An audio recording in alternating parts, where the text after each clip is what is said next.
जय श्री राम दोस्तों, प्रभु श्री राम वनवास मार्ग यात्रा के एक और वीडियो में आप सभी का चैनल पे स्वागत है। दोस्तों, हमारे इस प्रभु श्री राम वनवास मार्ग की यात्रा में हम उस समुद्र तट के किनारे हैं जहां पर प्रभु श्री राम लंका जाने के लिए पूरी वानर सेना के साथ पहुंचे थे। मैं इस वक्त हूं तमिलनाडु के नागपट्टनम जिले में स्थित वेदरणेश्वर तीर्थ पर, जहां पर भगवान शिव को समर्पित एक बहुत प्राचीन मंदिर है, जिस मंदिर की संपूर्ण दर्शन और जानकारी मैंने आपको पिछले वीडियो में कराई थी। प्रभु श्री राम यहाँ वेदरणेश्वर में आए थे, उन्होंने यहाँ पर भगवान शिव की आराधना की और इसी वेदरणेश्वर तीर्थ में भगवान शिव की आराधना करने के बाद प्रभु श्री राम कोड़ीकरई नाम के एक गांव में पहुंचे थे। प्रभु श्री राम कोड़ीकरई से ही समुद्र पार करके लंका जाना चाहते थे, लेकिन उस समय यहाँ की समुद्र की गहराई और समुद्र की तेज लहर होने की वजह से प्रभु श्री राम यहाँ कोड़ीकरई से समुद्र पार नहीं कर पाए और उन्हें फिर यहाँ से आगे बढ़ते हुए रामेश्वरम की तरफ जाना पड़ा, जहाँ पर उन्होंने राम सेतु पुल का निर्माण किया और वहाँ से वो लंका गए। तो दोस्तों, आज के इस वीडियो में मैं आपको उसी कोड़ीकरई गांव में ले जाऊंगा जहां पर प्रभु श्री राम वानर सेना के साथ आए थे। वहां पर कुछ दिन रहकर समुद्र पार करने का उन्होंने भरपूर प्रयास किया था। वहां पर आज भी बहुत सारी चीजें जो प्रभु श्री राम जी से जुड़ी हुई है। इस वक्त मैं हूं वेदरणेश्वर बीच पर। प्रभु श्री राम पहली बार इसी वेदरणेश्वर में पहुंचे थे और यहाँ पर उन्होंने भगवान शिव की आराधना की थी। ये जो कोड़ीकरई है ये वेदरणेश्वर तीर्थ के पास ही है। यहाँ से एक सीधा रास्ता समुद्र का एकदम अंत तक जाता है और इस 10-12 किलोमीटर के रास्ते में बहुत सारी चीजें जो मैं एक एक करके आपको इस वीडियो में दिखाऊंगा। तो दोस्तों, अभी इस बीच से मैं चलता हूँ वेदरणेश्वर मंदिर के पास में और वहां से फिर हम आगे कोड़ीकरई जाएंगे।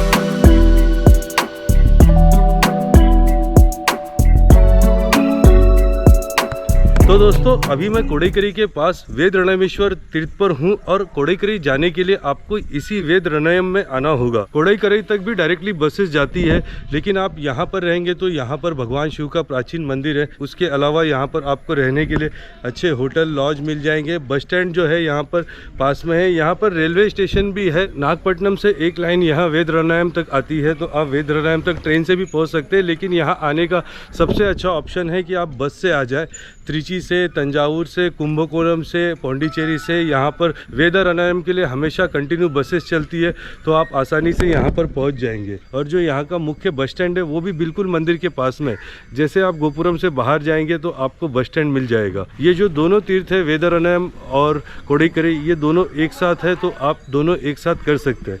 तो मैं ये मंदिर में हूँ। मैंने इस मंदिर की संपूर्ण जानकारी आपको मेरे पिछले वीडियो में दी। यहाँ पे उत्सव चल रहा है तो मैंने आपको उत्सव भी बताया और अब मैं यहाँ से निकल रहा हूँ कोड़ीकरई के लिए।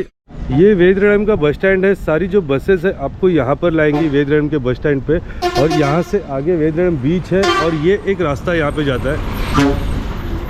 ये जो सीधा रास्ता है सामने ही मंदिर है, तो आपको यहाँ पर ही आना होगा और यहीं पर पास में आपको रहने के लिए यहाँ पर होटल और लॉज मिल जाएंगे।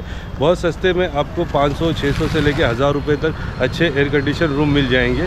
तो कोड़ीकरई जाने के लिए आपको यही जगह वेदरणयम ये सबसे बेस्ट होगा, तो आप यहाँ पे आइए।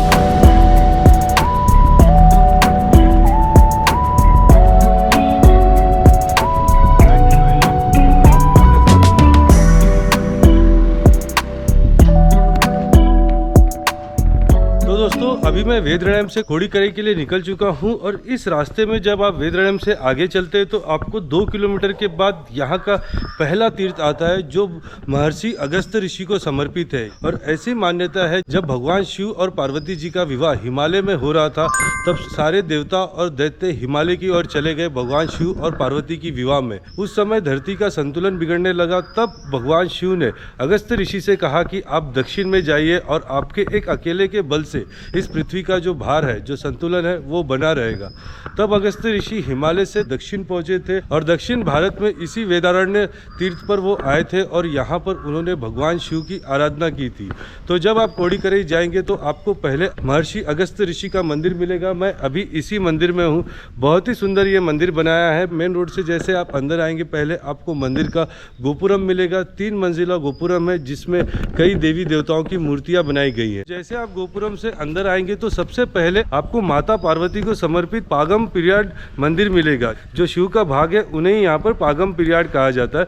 तो माता पार्वती को समर्पित मंदिर के दर्शन होंगे और उसके सामने आपको यहाँ पर एक प्राचीन पेड़ मिलेगा जिसके नीचे श्री गणेश, नाग देवता और कई शिवलिंग की स्थापना की गई है। और उसके बाद यहाँ का ये मुख्य मंदिर है। बहुत ही सुंदर शिवलिंग की स्थापना अंदर की गई है जिन्हें अग्निपुरेश्वर महादेव के नाम से यहाँ पर पूजा जाता है। और अग्निपुरेश्वर महादेव के आप दर्शन करके आएंगे तो आपको अगस्त ऋषि का मंदिर मिलेगा।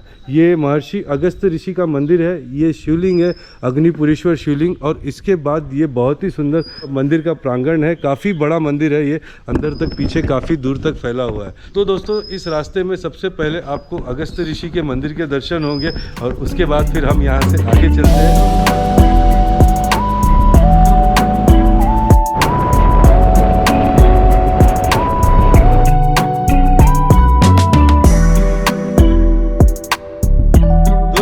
कोडीकरई और वेदारण्य तीर्थ जो है ये अपने नमक उत्पादन के लिए भी बहुत प्रसिद्ध है। 1930 में जब महात्मा गांधी ने नमक सत्याग्रह किया था और वो पैदल मार्च करके दांडी, गुजरात के दांडी पहुंचे थे, बिल्कुल उसी समय यहाँ दक्षिण भारत में भी श्री राजा गोपालचारी जी ने भी नमक सत्याग्रह यहाँ दक्षिण भारत में किया था। वो तमिलनाडु के तिरुचिरापल्ली से पैदल यात्रा करते हुए यहाँ वेदारण्य पहुंचे थे और ब्रिटिश हुकूमत के सामने उन्होंने विरोध प्रदर्शन दिखाया था। तो ये जो जगह है कोडीकरई, ये उस नमक आंदोलन के लिए भी प्रसिद्ध है। और जब आप यहाँ पर आएंगे तो आपको दूर दूर तक नमक की खेती दिखाई देगी। जब मैं कल यहाँ पर आ रहा था तो यहाँ से वेदारण्य से लगभग 25-30 किलोमीटर दूर से ही मुझे चारों तरफ नमक की खेती दिखाई दे रही थी। और यहाँ पर भी जब आप वेदारण्य से कोडीकरई जाएंगे तो आपको बीच में ये सॉल्ट पार्क मिलेगा जहाँ पर आप रुक के यहाँ पर सॉल्ट की खेती कैसे होती है वो आप देख सकते हैं। तो इस तरीके से देखिए यहाँ पे खेती होती है। यहाँ पर पानी को जमा करके सुखाया जाता है। ये पूरा समुद्र का पानी है और उसके बाद यहाँ पर इस तरीके से नमक तैयार होते हैं। तो ये नमक है यहाँ पर काफ़ी दूर तक फैला है। जहाँ तक आपकी नज़र जाएगी वहाँ तक यहाँ पर सॉल्ट की खेती हो रही है और देखने में भी बहुत सुंदर लग रहा है। तो जब आप कोडीकरई आएंगे तो आप भी यहाँ पर आकर कुछ देर रुक सकते हैं। आगे भी ये सॉल्ट उत्पादन के बहुत आपको मिलते रहेंगे। मैं आपको आगे भी दिखाता हूँ।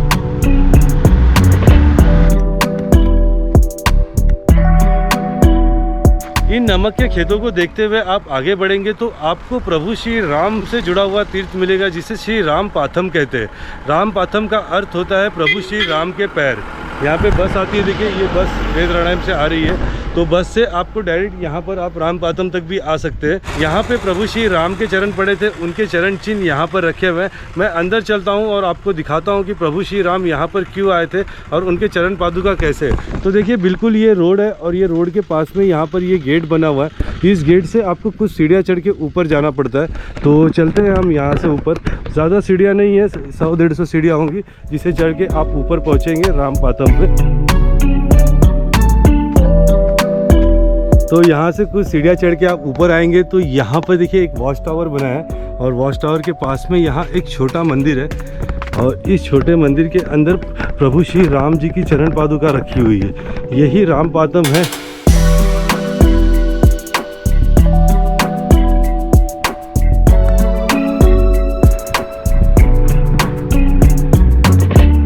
तो दोस्तों राम पाथम के पास में ये जो वॉच टावर बनाया है, मैं इस टावर के ऊपर हूँ और यहाँ से बाहर देखने तो बहुत ही सुंदर लग रहा है। यहाँ से आपको पूरा कोडीकरई का 360 व्यू दिखाई देगा। अगर आप यहाँ पे देखेंगे तो हम इस रास्ते से आए, ये पूरा दूर तक जो है सॉल्ट की खेती होती है चारों तरफ। और इसके आगे वाइल्ड लाइफ सेंचुरी शुरू हो जाता है। इसके आगे पूरा जंगल है। आप जहाँ तक आपकी नज़र जाएगी वहाँ तक घने जंगल हैं। ये मैंग्रोव्स के पूरे जंगल है और उसके बीच में यहाँ पर प्रभु श्री राम का एक छोटा सा चरण पादुका मंदिर है जहाँ पे आप कुछ सीढ़ियाँ चढ़ के आते हैं। और बाहर का दृश्य तो यहाँ पर देखने लायक ही है। प्रभु श्री राम जब कोडीकरई में समुद्र के किनारे पहुँच रहे थे तो बीच रास्ते में उन्हें पूरा घना जंगल मिला और आगे जाने का कहीं पर कोई मार्ग नहीं दिखाई दे रहा था। तो इन जंगलों के बीच में एक ऊंचाई का एक छोटा सा पहाड़ है। तो प्रभु श्री राम इस पहाड़ के ऊपर आए। तो ये जगह वो है जहाँ पर राम पाथम मंदिर बना है, जो प्रभु श्री राम का पैर पड़ा है। तो प्रभु श्री राम यहाँ पर आए थे इन घने जंगलों के बीच में समुद्र का मार्ग देखने के लिए। और फिर यहाँ से अगर अगर आप ध्यान से देखेंगे आपको समुद्र का किनारा दिखाई देगा। तो प्रभु श्री राम को यहाँ से समुद्र का किनारा दिखाई दिया, फिर वो यहाँ से आगे उसी समुद्र के किनारे की तरफ बढ़े। और यहाँ पर ब्रिटिश शासन जब आया था तो ब्रिटिश शासन ने इस जगह पे कई सारे शोध किए हैं, रिसर्च किए हैं और कोड़ीकरी गांव से इसका नाम पॉइंट कैलेमरी कर दिया।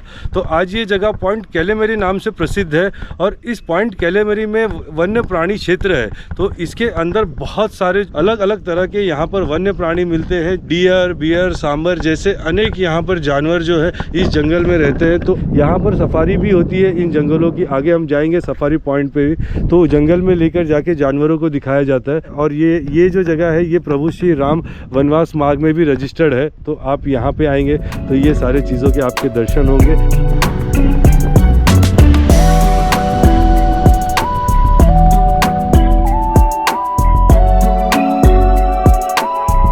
तो दोस्तों वेदारण्य से लगभग 10 किलोमीटर और रामपातम मंदिर से लगभग 3 किलोमीटर आप आगे आएंगे तो आप तमिलनाडु के आखिरी गांव आप कोड़ीकरी गांव में पहुंचेंगे। अभी मैं जिस जगह पे हूं ये कोड़ीकरी गांव है और ये यहां पर तमिलनाडु के इस समुद्र किनारे के तरफ जो है ये आखिरी गांव है। इसके आगे ज़्यादा दूर नहीं 20-22 किलोमीटर दूर पे ही समुद्र पार करने पर आप श्रीलंका पहुँच जाएंगे। और इस गाँव में जब आप आते हैं तो आपको यहाँ पर भी एक मंदिर मिलता है जिसका नाम है कुजागर कोविल। ये जो मंदिर है मुरुगन स्वामी और भगवान शिव को समर्पित है। तो ये कोड़ीकरी गांव के बीच में ये गांव का मंदिर है। मैं आया हूँ, बहुत ऊंचा गोपुरम है यहाँ पर मंदिर का और अंदर चलता हूँ, आपको इस मंदिर के भी दर्शन कराता हूँ। इसके बाद फिर हम आगे बढ़ेंगे। तो ये देखिए ये गोपुरम है, यहाँ से काफ़ी ऊंचा 6 मंजिला ये गोपुरम है और बहुत प्राचीन है। जैसे यहाँ पर तमिलनाडु के बाकी मंदिर होते हैं जो चोला और विजयनगर राज्य के समय में बने हैं, उसी तरह का ये मंदिर है। तो दोस्तों अभी मेरे साथ में हैं वीरा पांडेन जी। वीरा पांडेन जी वेदारण्य से हैं। ये मेरे साथ आने वाले थे और मुझे कोड़ीकरी ये पूरा गांव दिखाने वाले थे, लेकिन ये सुबह कुछ काम में फंस गए। इन्हें आने में काफ़ी लेट हो गया। मैं इन्हें कॉल कर रहा था, ये मुझे बोले थोड़ी देर में आता हूँ। मैंने काफ़ी देर तक इनका इंतज़ार किया लेकिन मुझे लेट हो रहा था, मुझे आगे भी जाना था। तो मैं ऑटो लेके ऑटो रिक्शा से मैं आगे आ गया। अभी वीरा जी अपने काम से फ्री हुए और यहाँ पर मुझे ये कोड़ीकरी गाँव दिखाने के लिए यहाँ पर कोड़ीकरी पहुँच गए हैं। तो अभी मेरे साथ वीरा जी साथ में ही रहने वाले हैं। कल मैं यहाँ पर वेदारण्य में आया और वेदारण्य आने के बाद जब मैं यहाँ पर आ रहा था तो मैं सोच रहा था इतने आउटसाइड एरिया जा रहा हूँ, वहाँ पर कितनी सारी दिक्कतें होंगी, भाषा का दिक्कत होगा। लेकिन मैं जब यहाँ पे आया तो मुझे यहाँ आकर बहुत अच्छा लगा और एकदम बिल्कुल परिवार जैसे यहाँ के लोगों ने मुझे ट्रीट किया और मेरा स्वागत किया। तो उनमें से एक ये वीरा जी भी हैं। कल वीरा जी मेरे साथी थे वेदारण्य मंदिर में और हमारी बात हुई थी कि हम साथ में कोड़ीकरी जाएंगे, लेकिन ये काम में फंस गए, इसके लिए इन्हें आने में देर हो गया। तो अभी हम आए हैं यहाँ पर, मैं आपको ये मंदिर दिखा दूँ। तो देखिए ये मंदिर है, आप गोपुरम से प्रवेश करते हैं तो ये मंदिर का सभा मंडप है। अंदर वीडियोग्राफी अलाउड नहीं है, फोटोग्राफी अलाउड नहीं है। तो ये मंदिर का मुख्य गर्भगृह है जिसके अंदर भगवान शिव स्थापित है। ये भगवान शिव का जो यहाँ पे कोड़ीकरी गांव में मुख्य मंदिर है और इसके आगे यहाँ पे गणेश भगवान की मूर्ति है और पीछे यहाँ पे जो मुरुगन स्वामी है।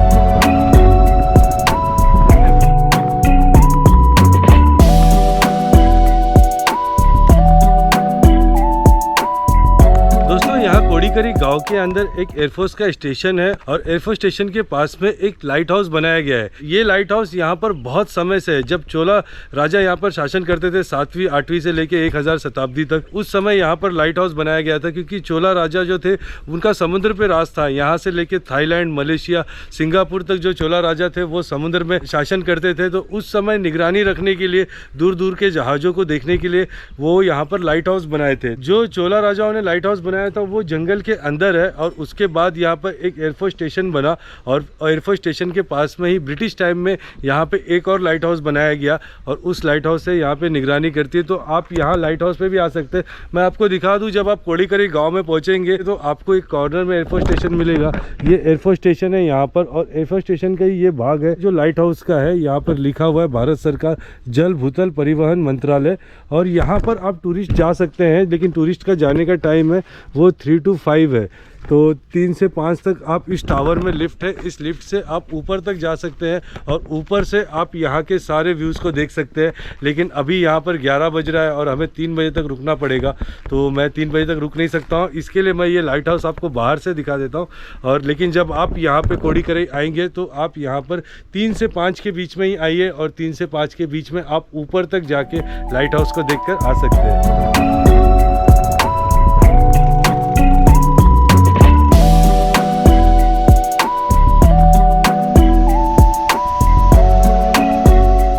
दोस्तों अभी मैं पहुंच गया हूं कोडिकरई बीच पे, और ये जो बीच है ये तमिलनाडु का एंडिंग पॉइंट है, और यहाँ के बाद ज़मीन जो है, भूमि जो है वो समाप्त हो जाती है। जिस तरह कन्याकुमारी है, रामेश्वरम है, वैसे ही बंगाल की खाड़ी के तरफ जो है ये कोडिकरई गाँव है, जो तमिलनाडु का अंतिम गाँव है। यहाँ से बिल्कुल 24 किलोमीटर की दूरी पे श्रीलंका का जाफना शुरू हो जाता है। धनुषकोडी की तरफ, जहाँ रामेश्वर धनुषकोडी है, उस तरफ श्रीलंका का मनार का इलाका आता है, और कोडिकरई के सामने श्रीलंका का जाफना का इलाका आता है। बहुत ही सुंदर बीच है ये। यहाँ पे फिशिंग जो है, यहाँ पे मछली पकड़ना यहाँ का मुख्य व्यवसाय है। यहाँ पर आप देखेंगे तो कोडिकरई गांव में ज़्यादातर मछुआरे ही रहते हैं, और मछली के बिजनेस से जुड़े हुए लोग ही रहते हैं। यहाँ पर बीच पे आप आएंगे तो वहाँ पे जेटी है, फिशिंग पॉइंट्स है, मच्छी के जो गोदाम आइस फैक्ट्री होते हैं वो आइस फैक्ट्रीज है। और उसके बाद आप ये बीच पे आते हैं तो बहुत ही सुंदर साफ़ सुथरा बीच है। ये जो जगह है कोडिकरई, ये बर्ड वॉचिंग के लिए भी बहुत बढ़िया जगह है। लोग यहाँ पर बर्ड वॉचिंग के लिए सुबह और शाम आते हैं। यहाँ पर आप आएंगे तो आपको अलग अलग तरह के बर्ड देखने मिलेंगे। अभी यहाँ पर साइबेरियन जो सीगल्स है वो यहाँ पर काफ़ी है बीच के तरफ। दोपहर के टाइम में तो बीच वैसे ही ज़्यादा अच्छे नहीं लगते, लेकिन आप सुबह या शाम के समय आएंगे तो आपको ये जगह बहुत अच्छा लगेगा। और यही वो जगह है जहाँ पर प्रभु श्री राम आए थे, और यहाँ से समुद्र को पार करना बहुत मुश्किल था। प्रभु श्री राम के साथ उस समय नल और नील नाम के 2 इंजीनियर थे, जो उस समय के इंजीनियर थे। उन्होंने कहा कि यहाँ से समुद्र पार करना बहुत मुश्किल है, तो फिर प्रभु श्री राम ये कोडिकरई गांव से आगे बढ़ते हुए रामेश्वरम की तरफ गए। तो हमारे प्रभु श्री राम वनवास मार्ग की यात्रा में आज मैंने आपको ये स्थान के भी दर्शन करा दिए, और बहुत ही सुंदर ये जगह है। Check post how many kilometre? 30 kilometers stand for Okay. Okay. 30 kilometer Indian Sea, and then Sri Lankan Army. तो दोस्तों ये है कोडिकरई, और आज की इस वीडियो में हमने वेदारण्य और कोडिकरई की यात्रा की, और मैंने आपको यहाँ पर स्थित सारे भी जो दर्शनीय स्थल हैं और तीर्थ स्थल है वो सारे बताए। और thanks to Veera Pandian sir ji, जो मेरे साथ लेट आए फिर भी ये हमारे साथ आए। तो दोस्तों अब इस वीडियो को मैं यहीं पर कोडिकरई बीच पे एंड करता हूँ, और इसके बाद प्रभु श्री राम यहाँ से आगे बढ़े थे रामेश्वरम की तरफ, और बीच में कई जगहों पर और गए थे। तो एक एक करके हम उन सारे जगहों पर जाएंगे, और मैं आपको एक एक करके वो सारे तीर्थ के दर्शन कराऊंगा। मिलते हैं हम बहुत जल्दी अगले वीडियो में। तब तक के लिए आप सभी को bye, good day, see you, Jai Shri Ram, her her Mahadev.